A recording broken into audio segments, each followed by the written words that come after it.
Hey folks, welcome back to another Fall Obsession podcast and Merry Christmas. I am your show host Sam, and I appreciate you guys tuning in to another one of our podcasts during this holiday season.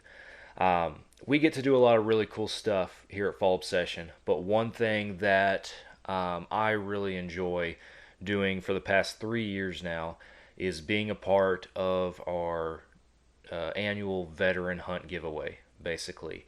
It wouldn't be possible without our hunt host these last 3 years. One of our staff members, Mr. Waylan Langford, he donates a whitetail deer hunt for a veteran to come out, get away from normal everyday life, get in the outdoors, spend a weekend in deer camp, and hopefully go home with a nice Texas whitetail and some meat in the cooler. So really great opportunity that we've gotten to do now. This is, like I said, our third year getting to do this, and I'm very fortunate to have the opportunity to be able to tag along as a cameraman and as a producer now on this hunt every year, which is really enjoyable. But part of the deal for the winner of this veteran hunt is on the second evening there in deer camp, you sit down and record a podcast with us. And that's exactly what we did.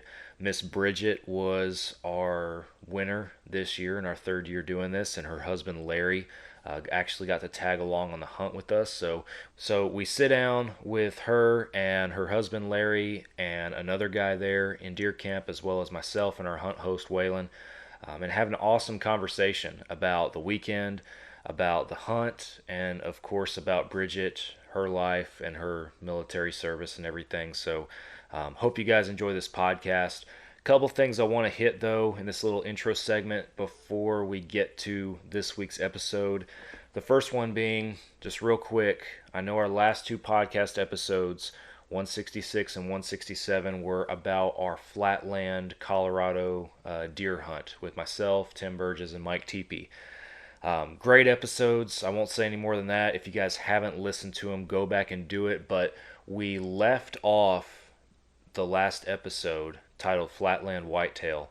It was kind of open ended. We were still in camp. We still had a little bit of hunting left to do, and we didn't know if we were going to record another podcast. But we told y'all that we would tell you guys how it ended and that you guys could hopefully expect another episode. That's why I'm talking about it. On the last day of the hunt, the day after we recorded that second episode, Tim was very fortunate to put his tag on his biggest muley to date. And we're going to save the rest of that story for that podcast. I still got to get with him and record the third and final segment in that Colorado deer camp saga, but that is coming. There's more of that story to be told, and we're going to get it on here on the podcast in the very near future and share it with you guys. So stay tuned for that.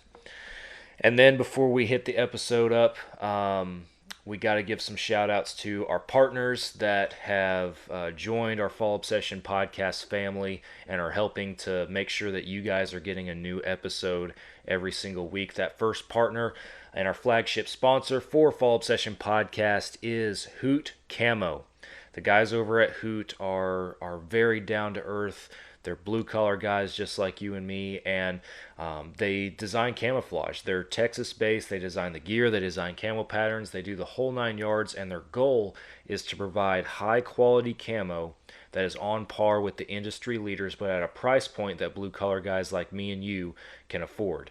So if you're looking to get into a good high quality set of camouflage, maybe you got a little bit of Christmas money burning a hole in your pocket, go to hootcamo.com and use the code FallObsession15 at checkout, and that's going to save you some money when you go to place that order. So go check them out. I've worn their camo this year in Texas and in Colorado, and the results are just incredible. I got nothing bad to say about this gear. It's some of the best gear I've ever worn in my life, and I'm going to continue to wear it as long as Hoot will let me. So Hoot Camo, go check them out. Next partner is Ridge Rock Hunt Company. Derek and Lacey over there in Mississippi. They have a large network of vetted and trusted outfitters that they want to set you up with. So if you are looking to book a hunt, maybe you've been saving up for that bucket list hunt, you're looking to change it up with a different adventure, whatever the case might be, give Derek a call. He will work with you on timeline, licensing, where you want to go, what you want to hunt, the outfitter, budget, all that kind of stuff, and help you get fixed up with something that is going to fit your specifications. So Derek wouldn't have an outfitter in his network if he didn't trust him and want to hunt with them himself. He's very, very passionate about what he does and wants to be sure that he's giving the highest quality of service to his clients. So Ridge Rock Hunt Company, Derek Eves, he's the man. Go check them out on their website and on social media. Finally, the Outdoor Call Radio app is also a podcast partner. Outdoors Dan from Respect the Game TV, he created an app that you can download on any device where you can stream hunting shows and podcasts on a loop every single day of the week. You'll catch Fall Obsession podcasts playing throughout the day on Mondays, the same day as our new publications, as well as plenty of other shows that you guys know and love. So if you haven't downloaded the Outdoor Call Radio app, go download it today. And be sure you follow Outdoors Dan on Facebook and Instagram. He does a couple of live broadcasts a week on Wednesdays and Saturdays at local Midwest radio stations. But if you're not local to him, he shares those broadcasts on his Facebook Live so you guys can tune in from his social media page. So the Outdoor Call Radio app, go check it out.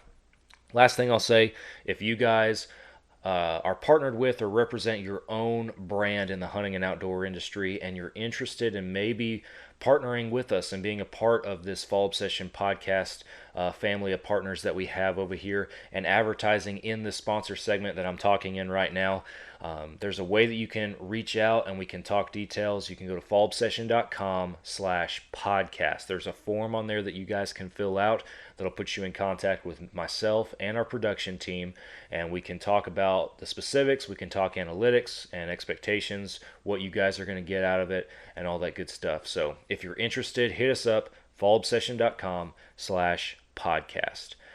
That's all I got. We're heading over to the episode now for our 2023 veteran hunt. You are listening to another Fall Obsession podcast. Oh, you got her, dude. She's down. Let's go.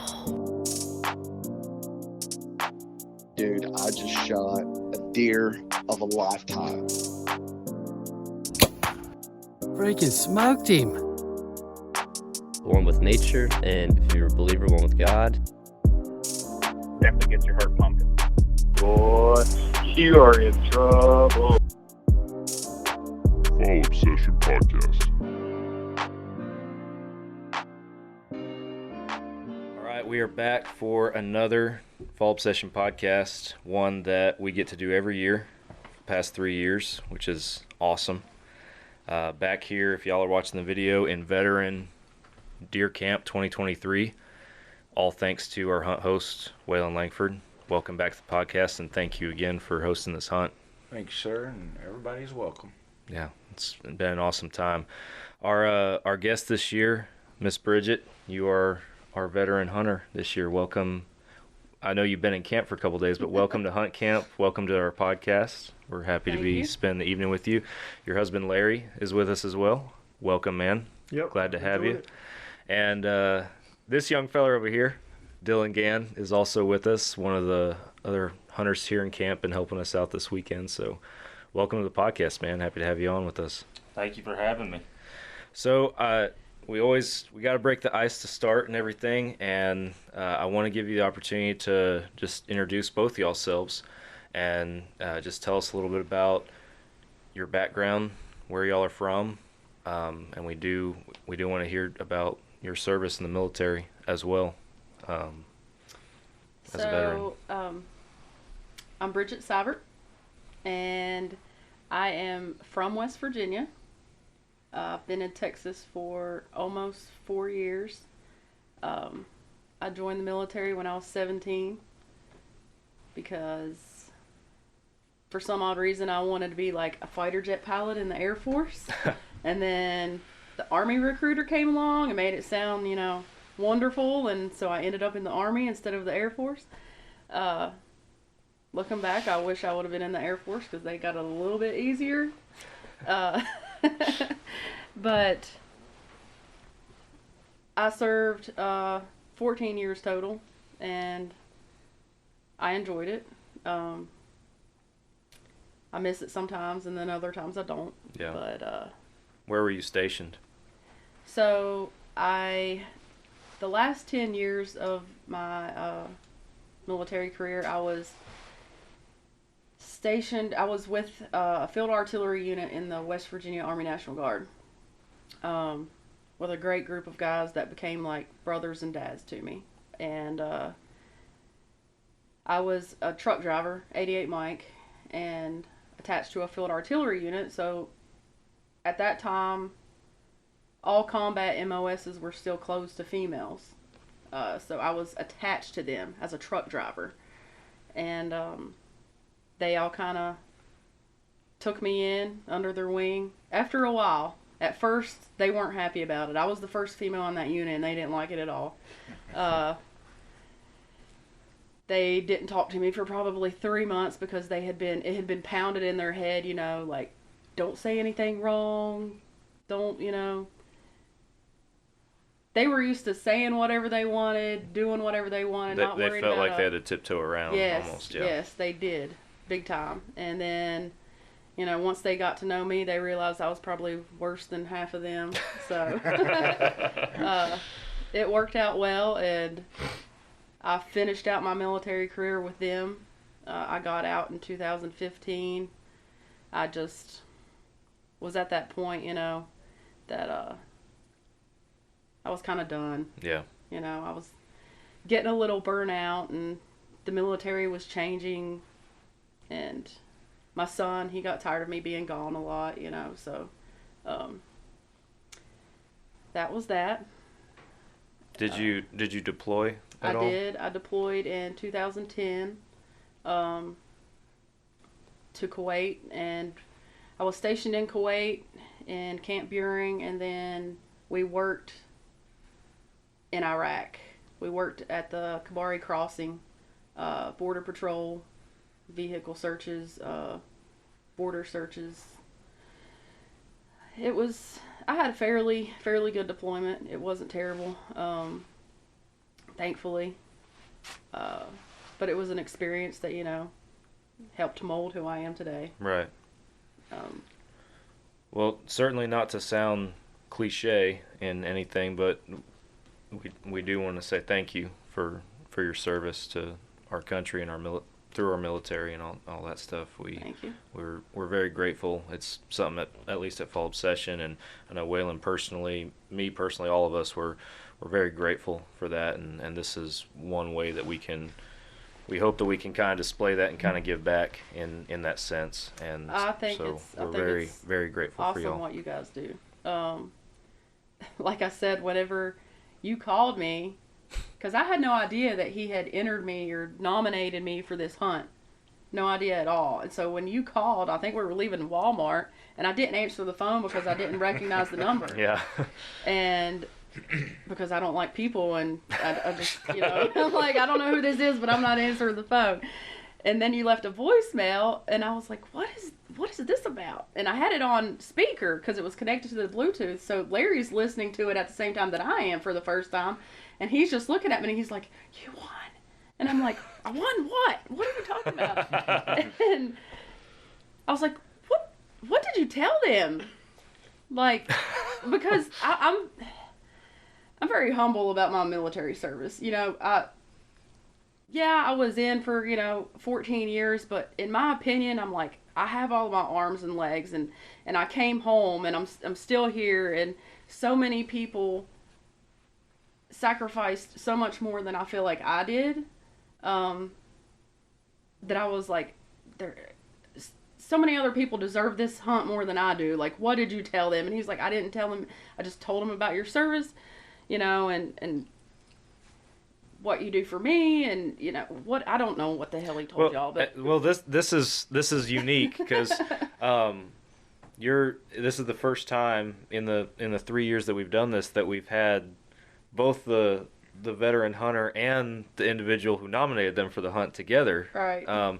So I do want to talk to you too, Larry, and ask you what was special? What made you want to put her in for this, and just for our listeners' sake, take us through your thought process with putting her in. So I've followed Fall Obsession now for several years, and man, I always want her. She is very humbled about her military service.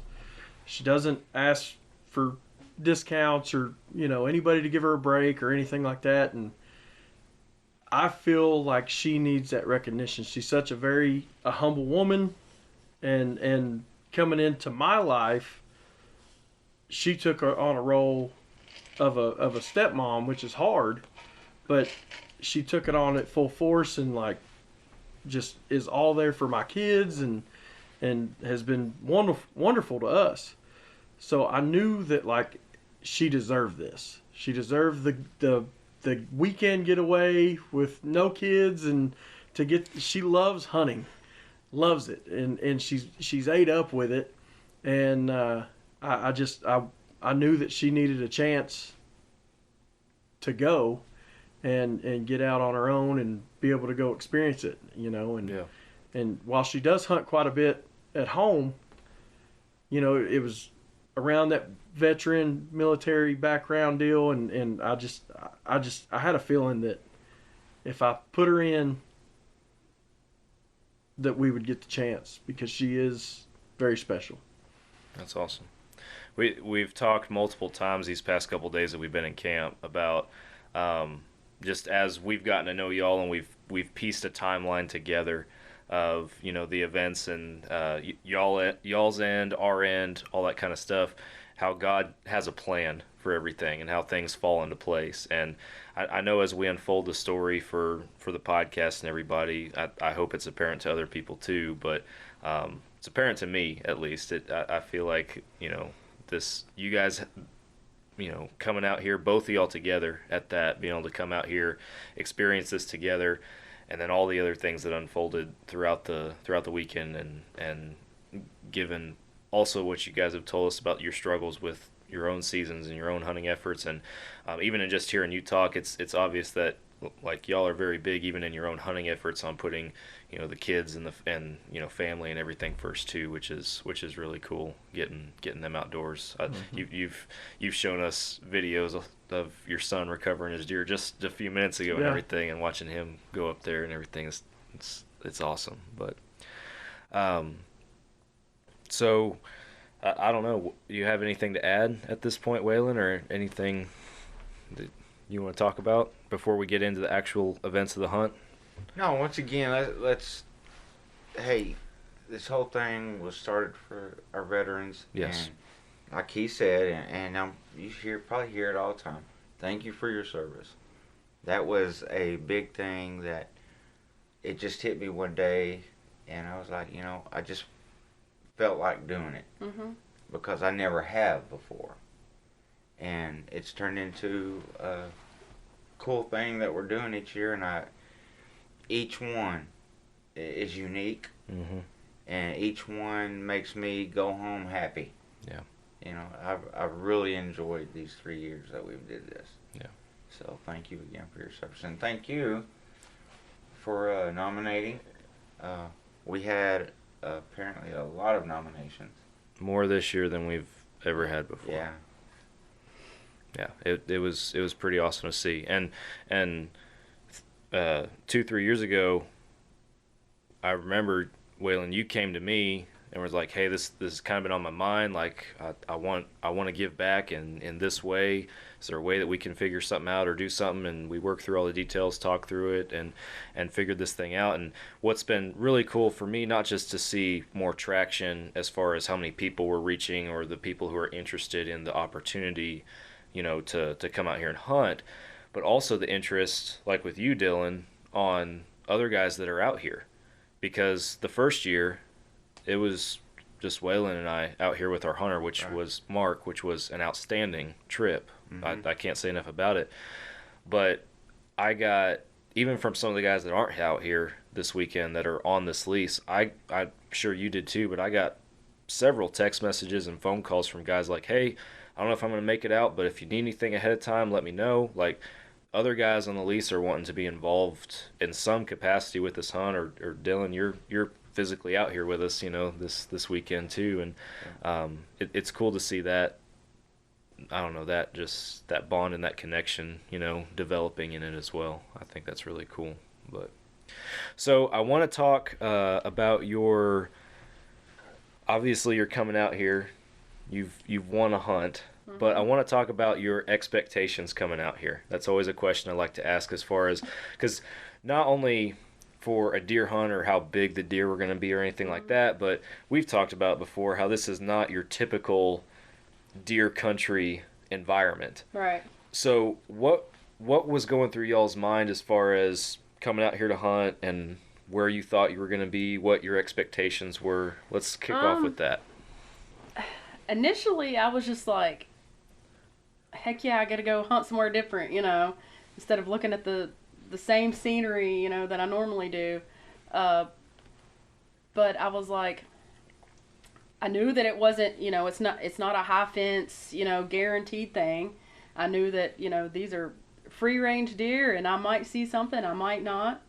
I was hopeful that I would, or else you guys probably wouldn't put on a hunt for people if you knew that there was no chance that they would kill anything. Well.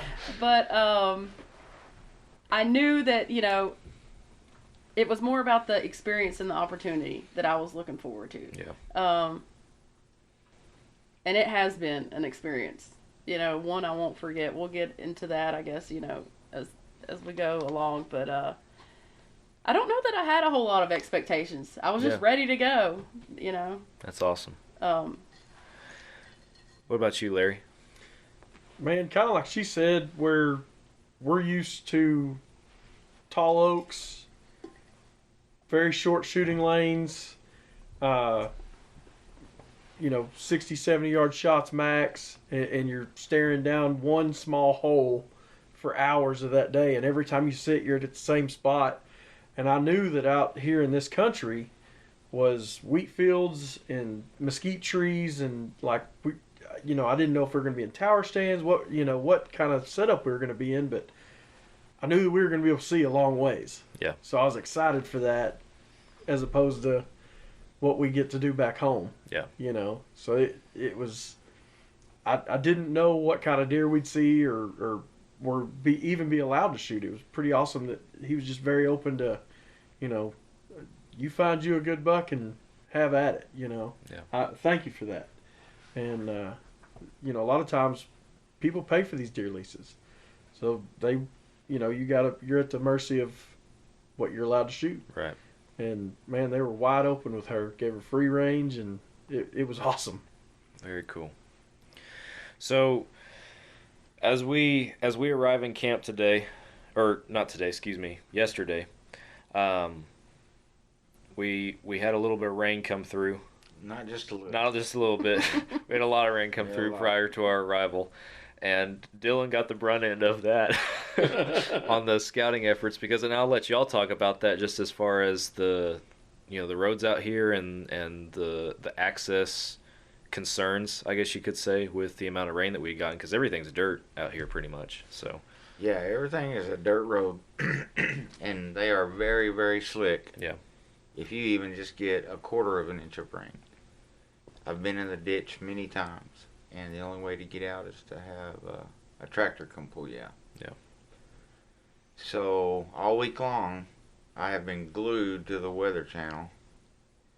And when I saw what was coming Thursday night, I just like, oh my gosh, this is, because I had a game plan Right. of where we were going, and I knew that where we were going, where I wanted to go, was way off in the dirt roads. Yeah. Different location than we've had in previous years. Yes. Too. So a little bit different route. Yeah. But where we've been in the past 2 years was Plan B. Right. Because I know I can get to there. Right. But I really wanted her to go to Plan A. Yeah. So I'm going to think they got a total of 2 inches that night of rain. And so when we got here, Dylan and I got here, the first thing I told him we need to do is let's see if we can get to back there. Yeah. And this is the first year that I've brought my side-by-sides and my four-wheelers, because this is the first year I thought we might need it. and I'm glad I glad you brought them. Yeah. Yes. Yeah. Otherwise, we'd just be having fun here at camp playing cards. But when we got here, I said, "Okay, Dylan, let's go see." And I drove my side by side, but I was scared. Well, what if I get stuck out there? I didn't want to walk back, and so I told Dylan to just follow me in the four-wheeler. And here I am in a nice, cozy side-by-side. And when I say that it was muddy, Here's where you insert a picture. In the podcast video, I'm going to put a picture of the four-wheeler that Dylan rode back on at this point, and you blended in with that four-wheeler. you were made to match. Man, it was. Well, I was going ahead of him, probably 200, not even 200 yards. And he's following me because if I got stuck, I was going to walk back, and he was going to give me a ride back to camp. We was going to come get y'all and say, "Hey, come get us." Yeah. And I'm going, and I'm not really paying attention to him until I finally make it to the gate. And so as I make it to the gate, I'm all happy, and I'm waiting on him to pull up. And when he pulled up, I didn't even say anything. I just started laughing, reached for my phone, and took a picture. He had mud everywhere. And here I am, not a speck on me. So I was like, what in the world have you been doing? Yeah, what started out as a nice, clean four-wheeler very quickly turned into a four-wheeler covered in 1.5 inches, 2 inches of mud. Yeah, it's pretty dirty. I'll be charging you for that. That's all right. So, roads were sloppy, but Yeah, we had access in a roundabout way. in a roundabout way. Yeah. We had to find several different paths for us to go, and we finally determined, okay, we can get there if we go this route. And sure enough, now, is it way out of the way? Yeah, we had to go way out of the way, but I think it's worth it. It's been worth it. Oh, yeah, absolutely, worth it. 100%. That's what I was gonna ask y'all, because obviously we can't get around a pickup, so every hunt we've been driving what's not too bad of a distance in comparison to stuff, but on a side-by-side with no windshield, it's a cold 30-minute drive It's at a what, 20, 15 30-minute miles drive. per hour. Yeah. When it's cold. It got cold riding that thing. Driving out there, the first set, I just dressed really light, and then on the way back, I told Sam, I was like, I'm regretting life decisions right now. I am freezing. We come back in here, and I sat down shivering for an hour. But we all learned. So the next day, yes, we were all ready I was to making go. fun of him because he looked like the Michelin man that coming out. And the next morning, I was thicker than he was. Waylan had every article of clothing in his closet on going out there. Did. But hey, the only thing that got cold was my eyeball. That's right. Yep. You were warm, Yep. the one and only.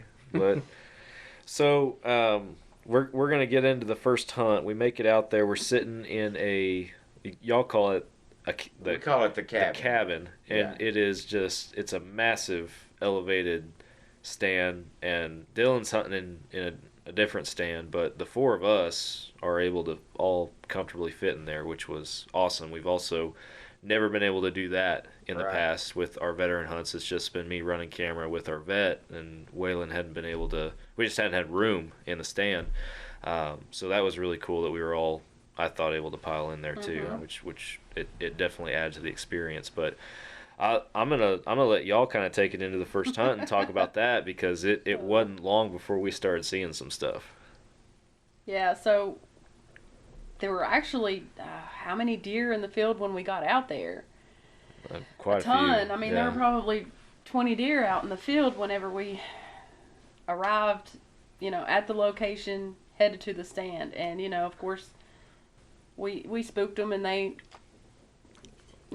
ran, and we got in the stand, but they came right back shortly after.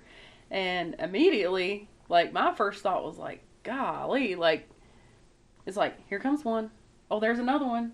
There's how many? 8 windows in this thing. Everybody's head It's was a on a circle. swivel It's like an the whole octagon. time. So like, you're in a little spinny chair just going around the windows, and every time you're like, oh, there's one, there's one, there's one. So immediately I was like, this is more deer than I've seen all season, you know, in my blind. Like, I sit out there and I watch blue jays all day long. And so right away it was worth it, you know, for me. And we saw a couple of bucks come in, decent bucks, and it was like each one that came out got bigger and bigger and bigger until finally one walked out, and we were like, oh, that's a good one. Like, that's a good deer.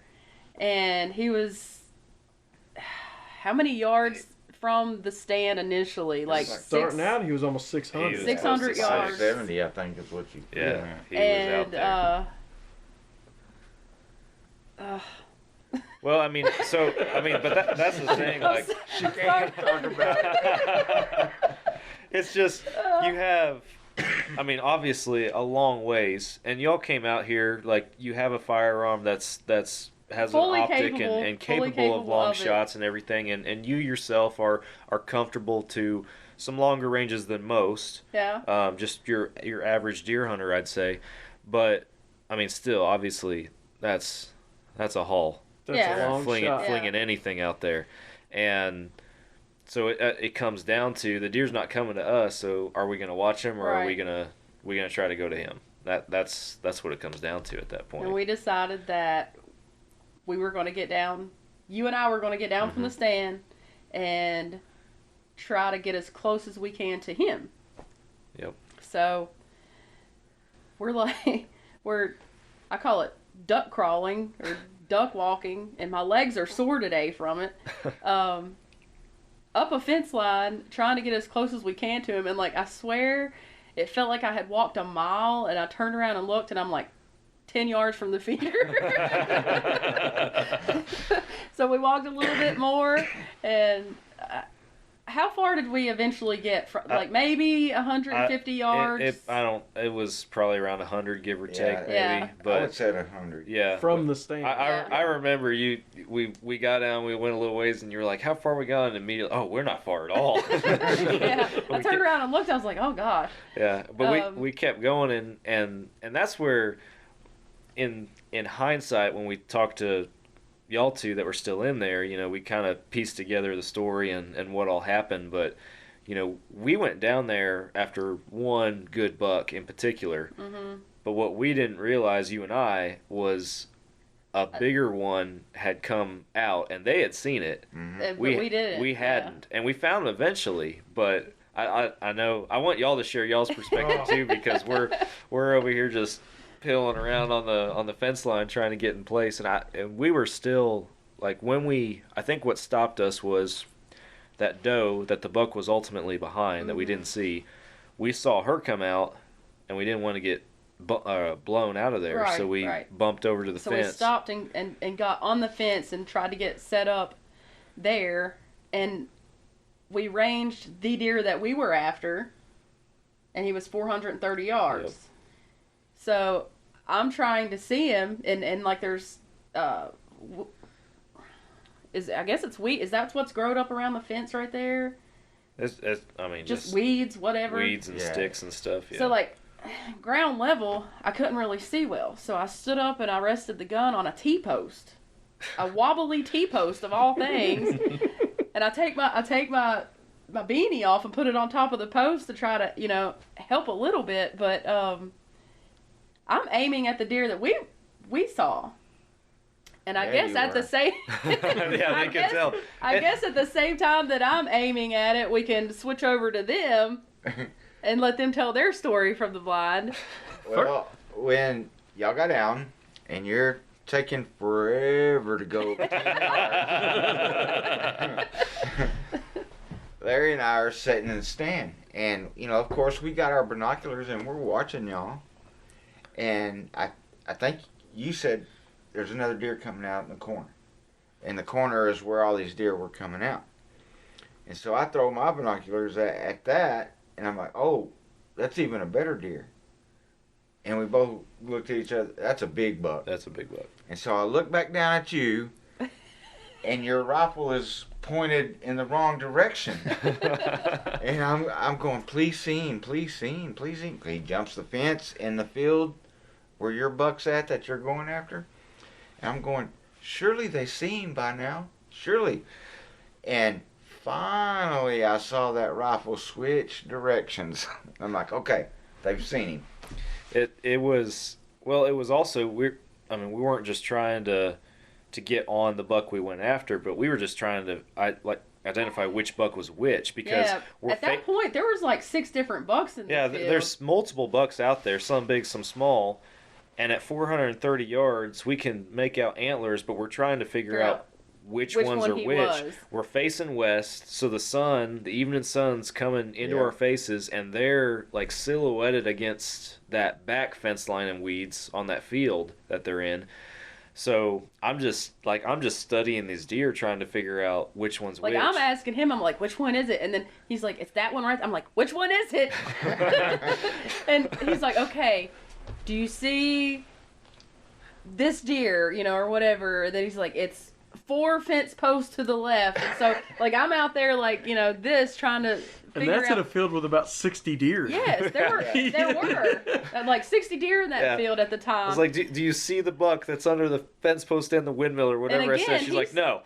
Do you see the doe that's out by herself? No. I was like, I'm trying to think, because it all looks the same. I'm just like, what can I use as a landmark to put you on the right spot? Yeah. Because at that point, I think especially when I got excited was when I did finally see the buck that we were after.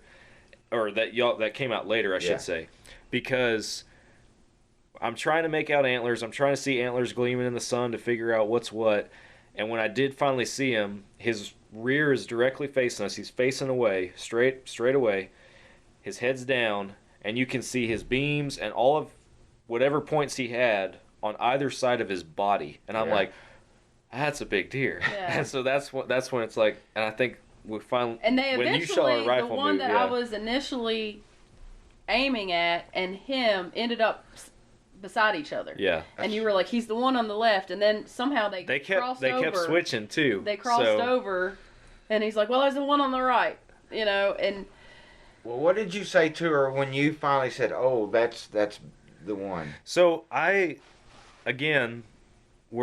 we started 600 yards away, right, in the blind. And we knew that it was a big deer. Yeah. I have the crappiest binoculars out of anybody in that stand, as y'all know. So I knew it was a good buck. And when I finally saw that frame, I didn't know that deer came out after the fact until we got back with y'all at the end. I just thought, oh, that's the biggest deer out there. That's the deer we're going to shoot. A different deer. Yeah, I was like, that is by far the biggest deer in that field. That's the deer we're going to shoot. Oh, so you didn't even know that was a different deer than y'all were going I had after. no idea that he came out after that doe. From the blind is so deceiving because we can see it all. We're 20 foot in the air. And when you get down flat, there may be hills, there may be shrubbery. Yep. And me and him are just going nuts in the stand.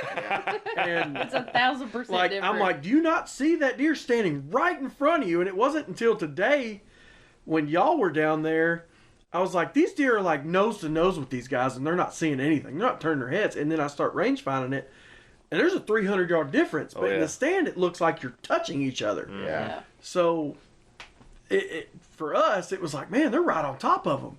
Yeah. And y'all couldn't see any of it. Yeah. It's completely different. 100%. You need to go like Black Ops with mics just so you can be like, all right, a bigger one just walked in front of you. Hang on. So we get lined up on the deer finally, and that's when we're gearing up for a long shot. A long shot. Hang on a second. Okay. Let's get back to Larry and I in the blind. Okay. Yeah. Okay.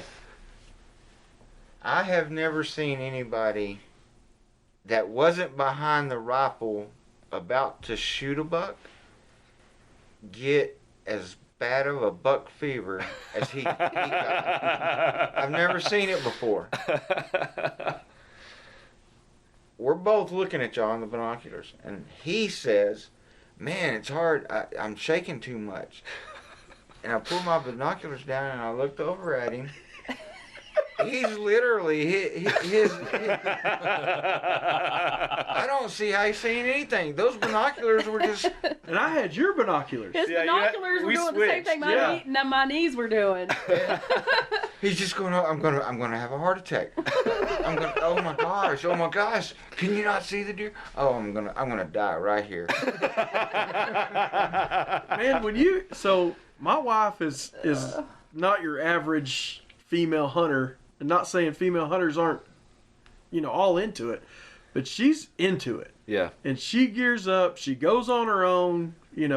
I have not cleaned a deer since we've been married. She cuts her own deer meat. Does it all.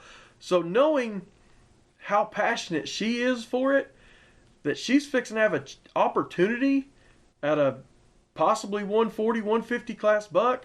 I mean, I'm full of emotions. Yeah. This is a big deal. You should have been on the ground with us. Yeah, this is a big deal, And I was just so excited for her that I had buck fever probably harder than you did. I was shaking like a leaf in there. Was. Oh, I'm so cold now. I'm so cold now. It was great. It was great. But it felt like an eternity. Yeah. It was probably only 10 minutes, maybe. It was a very fast. From our perspective, it all marched out. Yeah. But so we get there and we get set up, and I've got the gun on top of a T-post, and I'm trying to steady this thing, and like my knees are knocking together, like I'm shaking. I cannot hold this gun steady to save my life. It doesn't help that I'm there like, and then there he is. Oh, that's a big deer. That's a really big deer. Yeah. So Sam's doing that, and then he's like, when you feel comfortable, take a shot. And I'm like, okay, so I'm like, by the way, when the pressure is on, what is it? Yeah. By the way, I'm filming you. Yeah. Oh, yeah. And by the way, you're on camera. The pressure's on. Like, I'm shaking, my knees are shaking, like, they feel weak. I get on him, and I try to, like, hold as steady as I can, and I fire off a shot. And at first, I thought I hit him. I did initially, think that I did. Wondering. But then I realized I didn't. Well, I don't know, from where we were at, our perspective, at least for me, watching in the binos, it was like the deer kind of, I don't know, he almost kind of like ducked.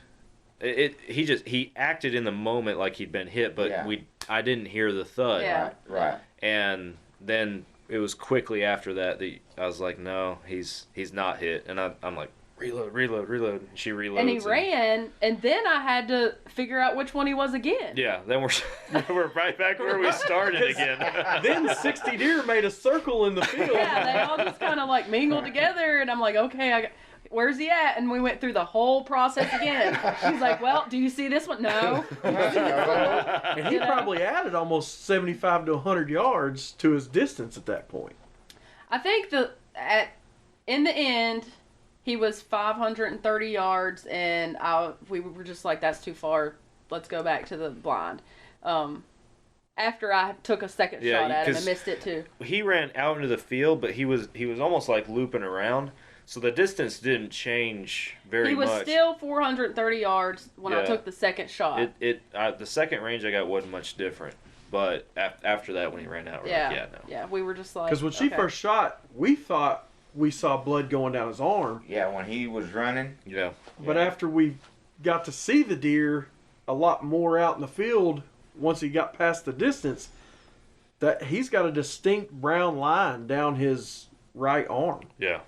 And right front shoulder. But at that instant, it sure looked like blood. Oh, yeah. Coming out of it. Yeah. But like the eternity for her to shoot, Because once we knew, eternity. once we knew that she had found the deer, we could tell that she was pointed at that deer. Everything was fixing to happen. Me and him were, I mean, like two schoolgirls looking over a fence and just watching. And we're like, shoot. Every time he's not broadside. And we're talking like one of us are trying to shoot him. Yeah. And, Shoot now. I'm sitting there like, every time he turns sideways, I'm like, shoot. And I was trying, but my crosshairs were going like this. Like I'm going, pow. Yeah. Pow. I've been in where you go, shoot, but I've never heard somebody actually start shooting. Pow. I started laughing so hard. I had that deer loaded up in the back of the truck 12 times. You know? Oh. Well, yeah. So, a very eventful start to our trip. It was. Yeah, and definitely had our hopes high for this morning, the first morning, and rightfully so. But yeah. So going in there this morning, it was. I mean, we knew this deer was in there, and they ran farther out into the field. And Waylan, you told us, you were like, no, they'll be back in the morning. They're coming back into those trees in the morning. The trees they just came out of, they're coming back. And sure enough, you weren't lying. Yep. Sun started, as soon as we could see, there were clumps of deer out there in that field this morning. Oh, yeah. When it was I think he getting light. was already in the field. We Yep. never saw him go into the field, so we No. think he was in the field when Well, we got into the stand, yep. you know, because it was dark. And when I say he, we named this deer Lucky Yep. because I missed him twice. And so, Still kicking. you know, we were like, oh, there's Lucky.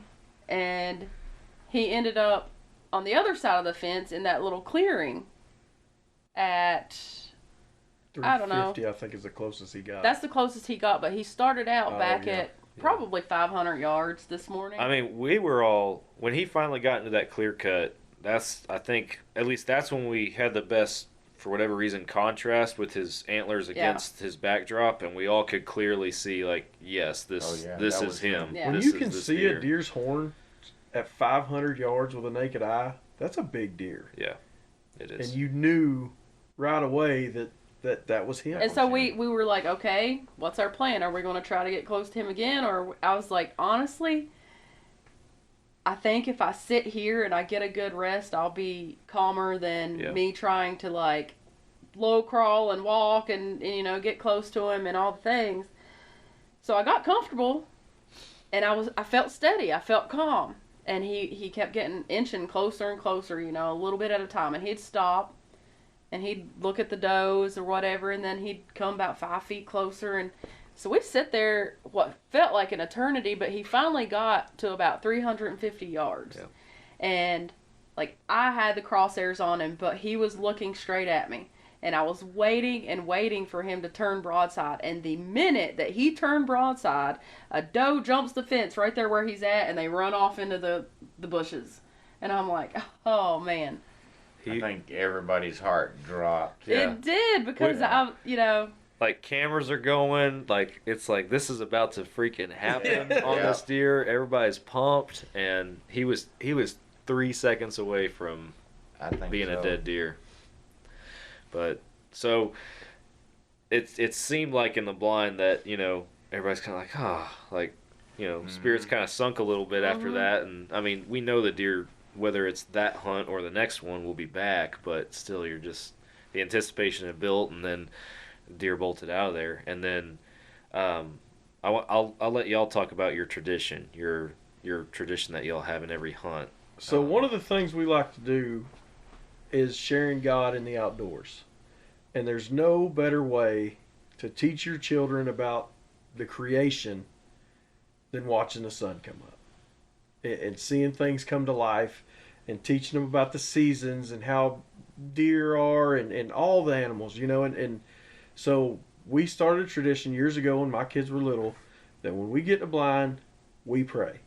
And nowadays, even when we get in there, if we're not seeing any deer, my kids will be like, hey, Dad, we didn't pray. that's why we're not seeing anything. And I'm not going to say that he's blessed us very well with it. Yeah. And I don't know why. I can't explain it. But if we don't pray, we don't see deer. If we don't have an opportunity.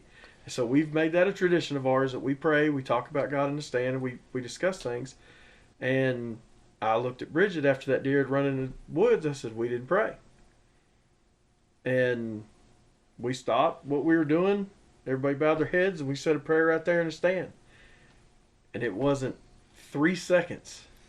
So, and it's not like we prayed for a deer. We prayed for, safety and thanked him for the opportunity and, and all the things. I didn't want it to sound like we were, dear God, please send me a big buck. Right. It was, Exactly. We thanked him for the opportunity and for the fellowship and for the friendship that we've made and, right. and all the things and bless this hunt, and it wasn't no sooner than we said amen. You get a text message from Dylan. Yeah, so Dylan's stand, you can see our stand and a lot of the same ground from where you're at, and their prayer woke you up. It made you put your binos up. Yeah, I mean, I guess we'll let the cat out of the bag. I had dozed off. I don't know. If you know me, I'm a pretty small dude, and I had about 9 layers on. It was, 38 degrees this morning, something like that. And I got nice and cozy, and I dozed off. And, I'm teasing you. I know. No, you ain't. And, so I wake up from my little slumber, and just up on the hill, all I see is this glistening, whatever you want to call it. And I'm like, well, I'll be darned. That's a buck right there. So I text Sam, and I was like, hey, top of the hill, the portion that they can see, I said, hey, there's a good buck up there. He looks like a shooter. Can y'all see him? Yeah. So they say a prayer, binos all go back up. We're all back on our swivel chairs looking around, and then my phone dings. I look down to that text from Dylan, and he just said on top of the hill.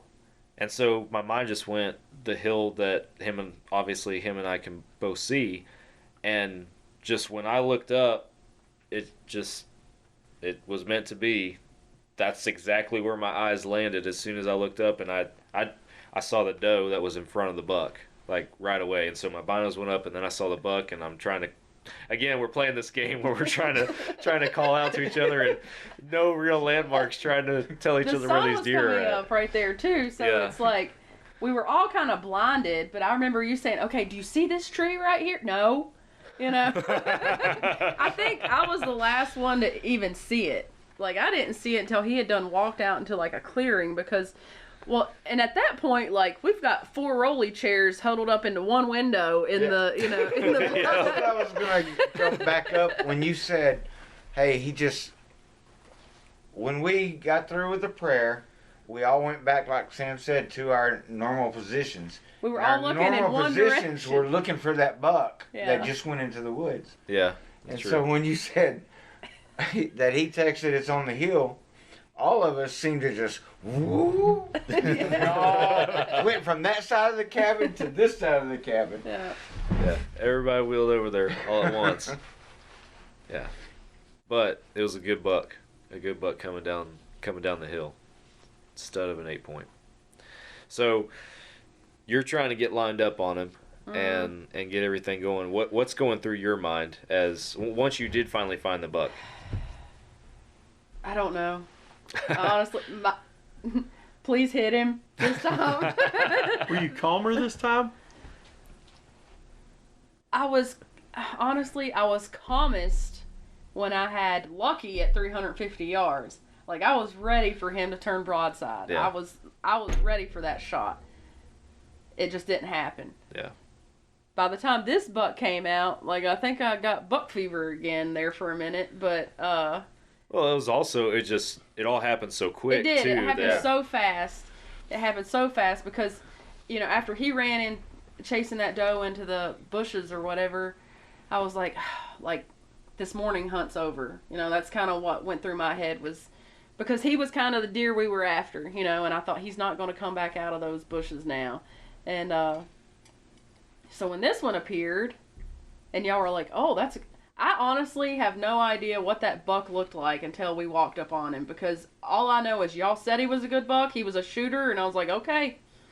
Because when I seen him, I was just looking at his body, trying to get a good, you know, shot That's at the him. best thing you can do a lot of the times. So on a big deer. I was relying on you guys. You know, y'all were like, he's a good buck, he's a shooter, and I was like, okay. So, I got a shot. I think it was like 200 yards. Right at 200. Yeah. And he immediately, you know, started staggering around, and we were doing the high fives, you know, and everything, and he staggered around forever.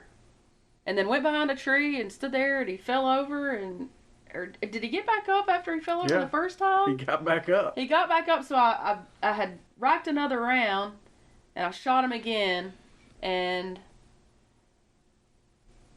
I don't know, for good measure, I racked another one and shot again, but he went down. Yeah, you dropped him. He dropped, and I think after the first day's hunt, I was just like, you know, I'm making sure I don't care how many rounds I put through him, like, I'm making sure that he goes down.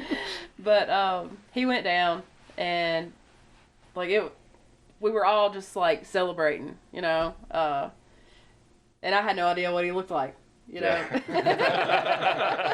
They say I just shot a buck. Yeah. Get over and it's a spike. Yeah.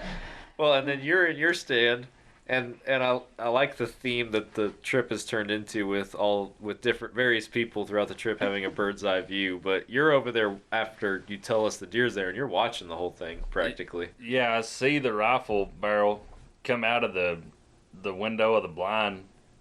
So I'm, you know, switching between the rifle barrel and the deer, and for what seems like forever, nothing's happening. It's just, I mean, you can hear the birds singing, and I'm like, okay, shoot.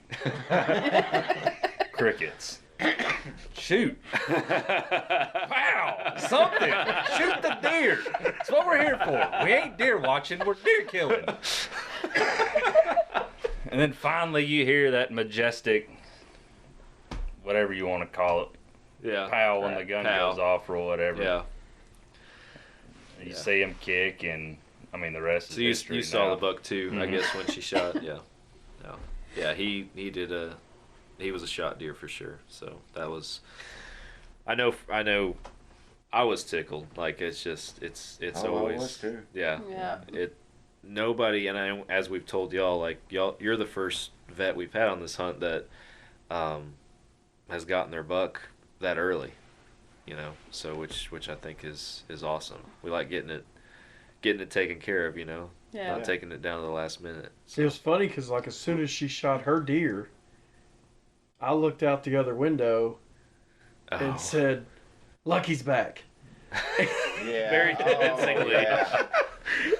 Sam and I ducked because we knew some fish were coming. She turned and looked out the window. I was like, "Just kidding." And she was ready to choke me. Oh, yeah. I was drawing up divorce papers in my head. That was pretty funny. So,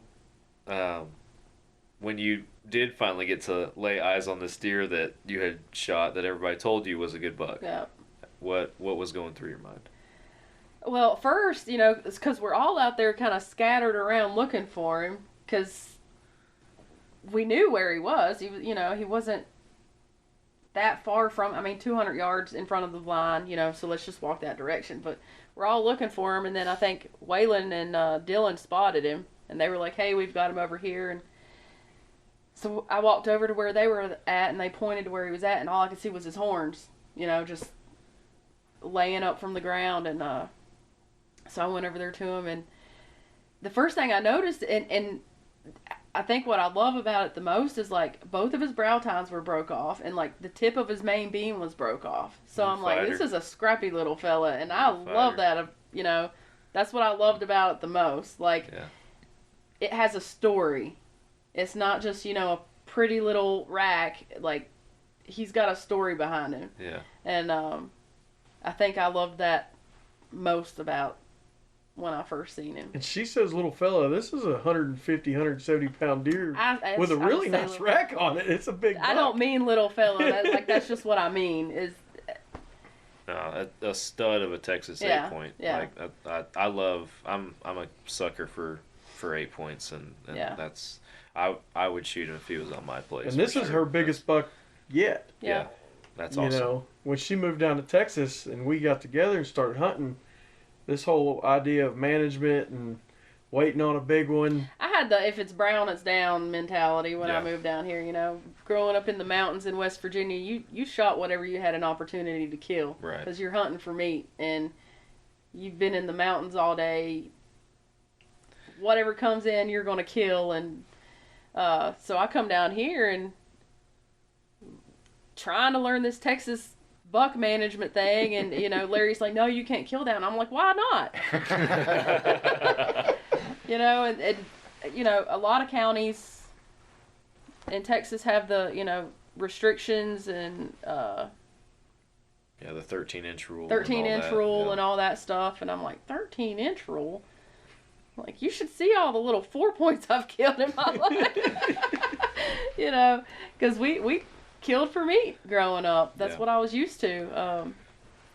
That's one thing that I've, even in the last year, I'd say I've grown to understand the contrast between, you know, Texas and other places where that's the mentality. Because, you know, I've grown up hunting Texas my whole life, and certainly in recent years trying to be more management minded. I've let a lot of deer walk, and you know, I have a friend that recently came down to Texas and started hunting Texas, coming from the Pacific Northwest, and same mentality. If it's brown, it's down.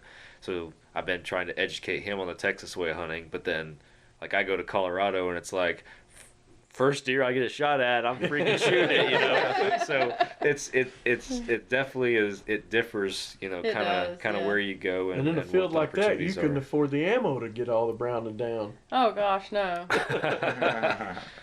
There's a lot of them out there. So we another thing that I thought was really cool that I noticed about your buck is just the color of his antlers. It's very white, almost a pearl white. Yeah, I love that about a deer. That's unique to me, and that was even when the first glance I got at him when he was on the hillside. That was like, I knew it was a nice buck, but that was the first thing I noticed when I saw it was a buck, was how white his antlers were. And when we were walking up on him, I saw it again. I was like, wow, that's just a really pretty rack for sure. Yeah. And what's funny out here is you'll have a standing side by side. One will be white and one will be that chocolate brown. Yeah, that's crazy. I used to think, okay, well, it's the minerals, you know, because they're all chocolate brown. But how can this one be white and this one just be dark chocolate? I don't know what causes it now. Maybe there's a biologist or something listening to a podcast so they can comment and tell us the scientific reason behind it. But 'cause I'd like to know now. I'm curious too. I might get on the Googles when we're done here, look it up. But so we're all tickled to death. Get your deer on the ground, an awesome buck at that. The story continued a little bit into the evening because Dylan still got a tag. Oh, we ain't got to talk about that. Oh, we will. It's part of the saga. We won't dwell on it for too long. But you and I made I don't know if valiant's the right word, but we made a sort of effort this evening to try and make a play on that deer because he was still out there, that big one. But yeah. I don't know. You want to talk about it? No, you don't. Not really. That hurted. Well, I mean, we got out there and it was, I don't know, it was after 2, I guess. After 2. And there's already 40 deer in this field. And I mean, there was a lot. Like even going out like we did yesterday, and there being 20 deer out there and bumping them to get in. Out here, it's kind of like, okay, but for me, at least I thought when we pulled up, I was like, holy cow, that is a ton of deer to be out there in the middle of the freaking day. Mm-hmm. Yeah. That it blew my mind. And then, long story short, we tried to go in a different way than we had planned, because the original plan was just to drive the side-by-side right up to the freaking stand. Yeah. And then you and I Which we did yesterday, and you know, didn't seem to mess with the deer that much or anything. Like they went into the brush for about 30 minutes to an hour and come right back out. Yeah. Yeah, that was the original plan, and you and I were going to sit on a brush pile that was a couple hundred yards from where he had been coming out. Right. And actually where he was standing right next to when he was at 350. The previous morning, or for that her, morning. This morning, yeah. So, but the plan changed when all those deer were out there. We actually tried to sneak out into the field on a fence line to see if he was out there. And he wasn't. So y'all drove up, went ahead and drove up to the stand just to bump him out of there, let's get in place and get ready to go. And the freaking deer wouldn't leave. Like, there was a small 8-point sitting out there in the field, bedded down, just watching y'all. He just sat down. Yeah. Like, from the stand, you know, we talk about, like, different perspectives from different... Like, I was watching him in the binoculars, and he's just chilling, laying there. And then I'd move, and I'd see, like, 2 little silhouettes walking up the fence line. And I'd turn back to him. He hasn't seen y'all. Turn back to... I mean, he just sat there. That like, dude they were didn't not... have a care in the world. They were not leaving that field It at all. reminded me of, like, Northwest antelope. Whenever you drive up there and see them, they just move to the other side of the field and then make their way back. Yeah. You know what I mean? They weren't leaving the field. They liked that open range and knew that they were safe. And... Yeah. No, we were...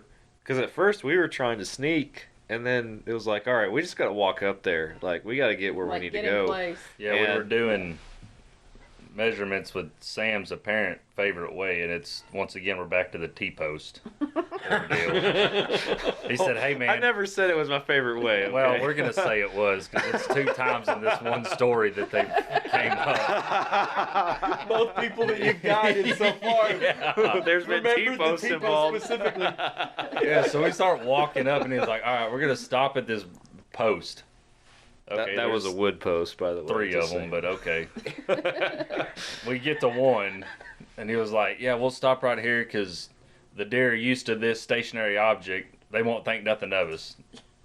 Sure, I'll buy it. Okay. You deer hunt more than I do. I don't deer hunt like this. Do what? I don't deer hunt like this. Yeah. And then he was like, all right, let's move up 2 T-posts. We'll stop. We'll see if we're affecting them. And this continued for the better part of... Well, y'all had a mile walk. For almost Right at a the mile whole walk. walk. You had a mile walk. But, I mean, my mentality, and again, like, I don't know these deer like Waylan does, but, I mean, we're trying to stalk a whitetail, and we don't even know for sure that the buck we're after is out there. Like, that's the other thing we're trying to figure out is he even out there in the first place? And my mentality is just, it's pretty open. On this fence line, we're okay as far as, you know, at this distance, not being able to be made out. But the last thing I want to do is try to cover a bunch of ground and have one of these little loner does or something over here see us and blow the whole thing. So we would move 2-3 posts, and that was just kind of our routine. Like, hey, let's move 2-3 posts, let's stop, make sure everybody's heads are still down, nobody's looking at us, and then we'll keep doing that all the way on up. So that was my... So it gets back to the perspective. Yeah. Because what we did, we dropped y'all off at the corner, and y'all were going to head straight south along the fence line, while we went ahead and went to the ranch gate, go in the ranch gate, pull up a little bit, and our plan was to stop, so we wouldn't bump them, was to stop, get out, walk a little bit, come over a rise and watch. So we do that, and we come over the rise, and we watch, and we watch, and we watch, and I finally, they're not moving. 3 T-posts at a time. and in the meantime, I'm over here educating Dylan in all of my experience of spot and stalk. Obviously, you know, stalks and pursuits like that are a game of patience. It's a long game you gotta play. Well, I would look at the deer and then I'd look back. So y'all must have been moving your 3 T-posts whenever I was looking at the deer. When I would look back at y'all would be standing in the same spot. And I'm like, they're not even doing nothing. Waylan calls us. He's like, do y'all want me to drive out there and bump these deer or something? Yeah, because your little 2 to 3 T-post method worked better than we wanted it to. Well, I mean, at the end game. I mean, it got to the point where we were close enough that we could see what bucks we were looking at. We're like, okay, he's not out here. And long story short, by then y'all are pulling up. We're pushing the deer out so we can get in, and that's when we're just like, oh, this little buck's just bedded. Screw it, let's just walk up. And when he stood up, you ranged him at 100 yards. Mm-hmm. That's how close we got. We got to 100 yards from that buck before he left. And we still had to keep walking before he ever fully bumped out of there. He just stood up and looked at us. Yeah. We had to start walking at him to get him to move. Just is crazy. He'd probably never seen anybody walk up the fence line like that. You're supposed to be over there on the players. What are you doing? Every time I looked at y'all hadn't moved. I was waiting for you to get 60 posts away and then I would get up. So we get to our wood pile and get situated, and yeah, I don't even know where to begin after that. It's just the deer started moving, and we were right in the middle, literally right in the middle. Literally on their travel corridor. Yeah. There wasn't nothing we could do about it. And I mean, we tried to pick a spot that was best for, as far as the location, the area. Like, we knew where this buck was moving. We were trying to pick somewhere where we could have a backdrop and have some cover and, be able to hopefully get a shot off at him if he came out where he had been coming out. But it wasn't the best spot in the location. And there really isn't a good spot in the location. Yeah, I wouldn't say that, I think it's a good spot. It didn't work out. Well, the problem is deer come from everywhere. Yeah. Hey, now, I'll give you the guide some credit. It did work out. The buck they were after. And here we go. Did you Is this thing over yet? Again, the perspective from the stand. Yeah. When I tell somebody, okay, listen, the buck comes out right here at that blade of grass at exactly, and give him the exact time that he comes out, you would think he'd be ready, and... Oh, we were ready. Where's the buck? Well, sure, but we were there with a gun. But we... And this time I was in the... Not this time. And this time I was in the blind going, shoot!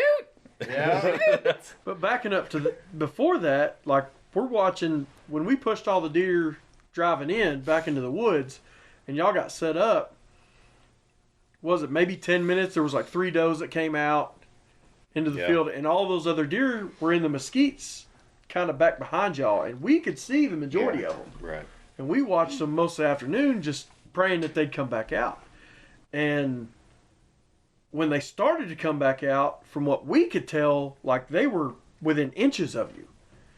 Until that's what it looked like from...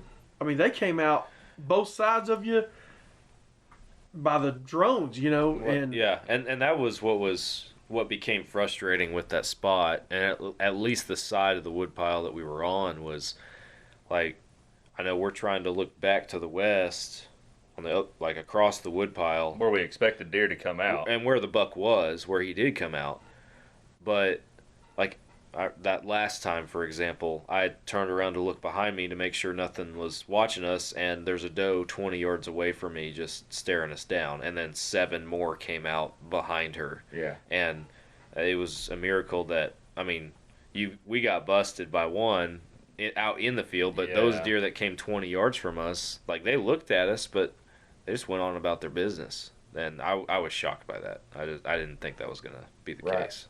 But, yeah, that joker came out, and I'm trying, like, my biggest, with my crappy binoculars that I've had the past couple of days, my biggest tell with this buck is how wide he is. That's been my identifier for him. And so when he first came out in the clear cut, he was sideways, and I was like, that's a good buck. And it wasn't until he was in the field and I saw him turn his head, I was like, that's him. And Dylan, I didn't know this. I'm with Dylan because I'm filming, by the way, in case anybody didn't know that. But Dylan didn't tell me he was texting Wayland at the same time, asking him about the buck. I'd never seen this deer that we Right. call lucky. And I'm like, I don't want to shoot the wrong one. Like, we all want to see this joker go home in somebody's truck here at camp, Right. you know, and I just didn't want to shoot the wrong deer. You know, I hadn't thought about that until now. I will give you that. You had not seen it. Mm-mm. So you weren't sure if that was him. And we're all three. But up we've in the all stand. seen him like 3 times already. So, like, when we've seen him, we're like, what are you waiting on? Shoot him. And but you gotta admit, he is so big though. Like, Would He's a you big even dude. doubt that he wasn't a shooter? Oh, there wasn't no doubt he was a shooter. I just didn't know if he was the deer we were after. Lucky. Okay. What? He I'll texted me. back him up on that, because there's another 8-point that we've seen a couple times out there that is also a Very shooter pretty. in my Yeah. opinion. So yeah, I'll back him up on that. We're going shoot him, and ding. And I look at my phone and it says, "Hey, is that the one?" and I'm like, "Yes." So then I start low crawling. You kind of got to paint the scenario, though. The scenario Yeah. that you're on is fenced. So there's a big, huge wheat field on, would that be the north end? North side. And then on the south end, there's about a 20-yard strip cut in between the fence and the woods. Yes. So the hardest part is they can't see some of the deer that are just on the other side of the fence because of the shrubbery. And we're watching the whole thing unwind. You know, shoot. I can only imagine there was probably some other words thrown in there too, but to save Sam on editing, we won't. We won't recap won't that use part. those. But when Bridget started hollering "pow," that's what got me. That tradition has gone around in a very Yeah. short period of time out here. Like, this has been such a fun weekend and such a fun hunt. And, like, I was telling Waylan outside earlier, like, this deer has become part of the whole experience.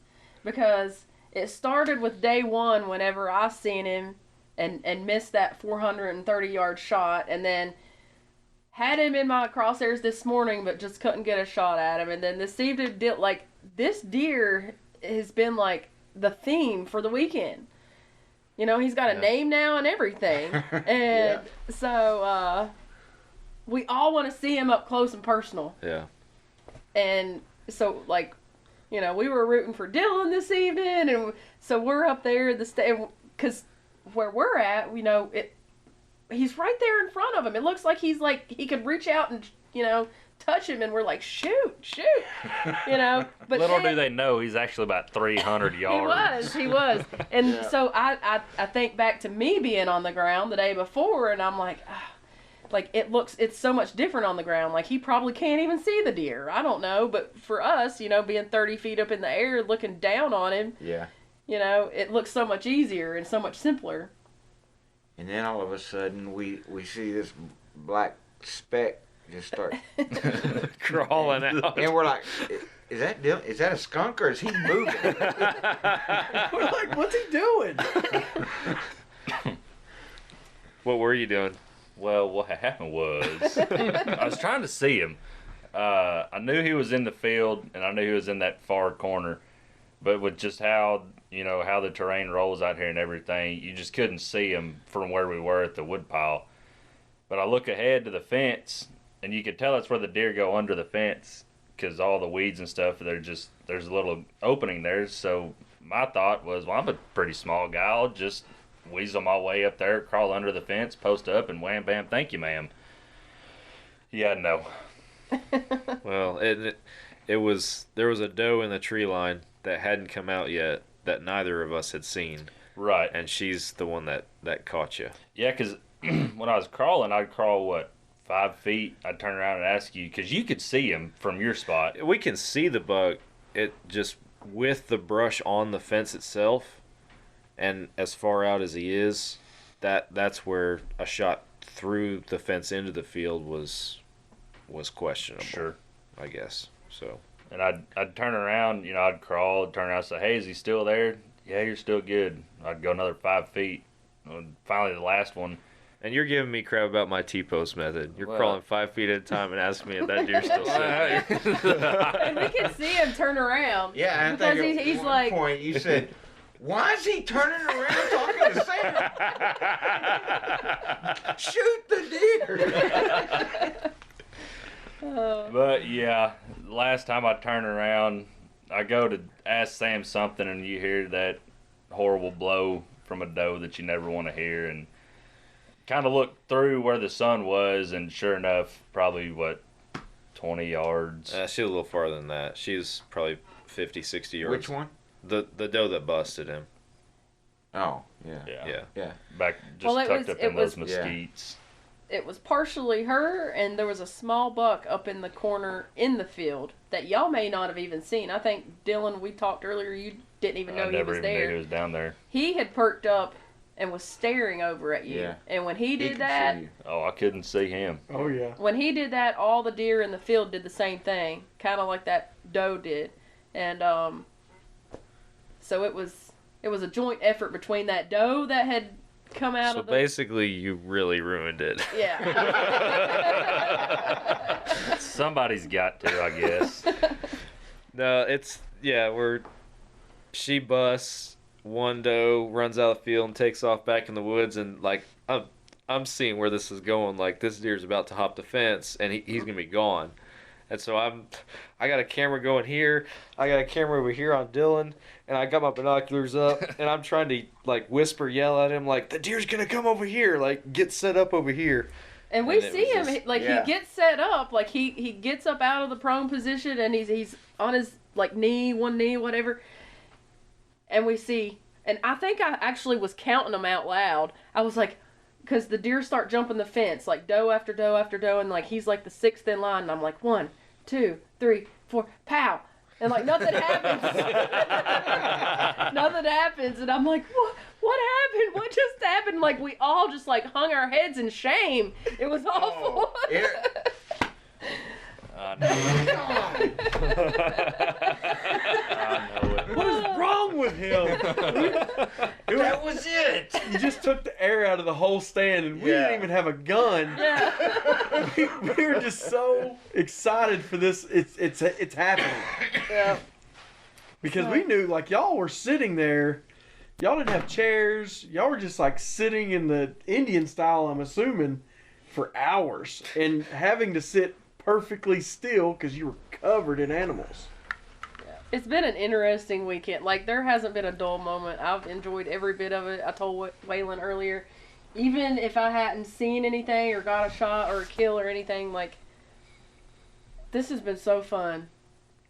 It's been so enjoyable. Just, like, getting to know you guys, hang out here at camp, see all the deer that we've seen. I mean, God, it's just, it's a job keeping up with all the deer that you see come out Yeah. from that stand. Yeah. And then throwing, Lucky into the mix, he's just kind of made the whole weekend, fun. It's always fun when you have one deer that you're after. It's always a challenge, and it makes it fun. So. I agree. Well, I'm glad that y'all are enjoying it. It's awesome to have you guys out here, and we share the same thing. It's been awesome to get to know y'all and hang out with y'all We this weekend. appreciate And I'm glad you got a buck. Glad y'all are enjoying it. Got some meat heading home, Yep. which is awesome. So, but we're gonna. I guess we'll give it one more. We got one more hunt in the morning before we pack it up and head for home. So I guess we'll try to give old Lucky one more run at Pursuit it. So for We're Lucky. going to give it a whirl. yeah, try something else. See if we can make it happen. But Well, thank y'all very much for doing this. You're welcome. It means a lot to me, and I know it does my wife, because she's been so happy all weekend. She looked forward to it the whole time. She was a nervous wreck for the most part, but because the pressure of what if I don't shoot something? What if I miss, and all the things, and they're going to be filming me, and Well, all that happened, and it's out the window. it all worked out anyway. we just, man, thank y'all very much for everything you've done. Absolutely. It's our pleasure. Do you have something you were going to say, Waylan? Yeah. You had a buck on the ground 8:10. What time was it? This morning? It was around 8 o'clock, I think yeah. so. So, I don't want to be sitting out there all day. Yeah, me neither, really. Make quick work of it. That's the goal. Yeah. But now you know which one he is, so don't be texting. I and do know saying- what he looks like. Saying that because we give you that for today. That you got that excuse. Well, I've never seen him before, so. Well, is there another good one I can maybe use for tomorrow that you can think of? We'll sleep on it. Yeah. Cool. Make sure we talk in the morning before we go back. I like to have one of them in my back pocket. Yeah. Well, unless anybody's got anything else, we'll wrap up the episode. But No, thank y'all. Thank y'all. Yeah. I've enjoyed it. yeah, it's been a Make sure you say your great prayer tomorrow. Yeah. You bet. that's a good tradition. I like that. I honestly do, and that's something that I'm going to take away from this probably for as I'm starting to teach my son to hunt and everything. I think that's an amazing tradition to have. So, but thank you guys. Thanks for sitting with us for a podcast too. Enjoyed recapping the trip with you guys and everything. And Waylan, thank you again for putting this on again Yes, for sir. the third year. It's awesome. But for our listeners, thanks for listening. Hope you guys enjoyed. Wherever you're watching, listening, be sure to subscribe. Hit up the social medias. You know the drill. And we'll be back next week for another episode. I'll catch you then.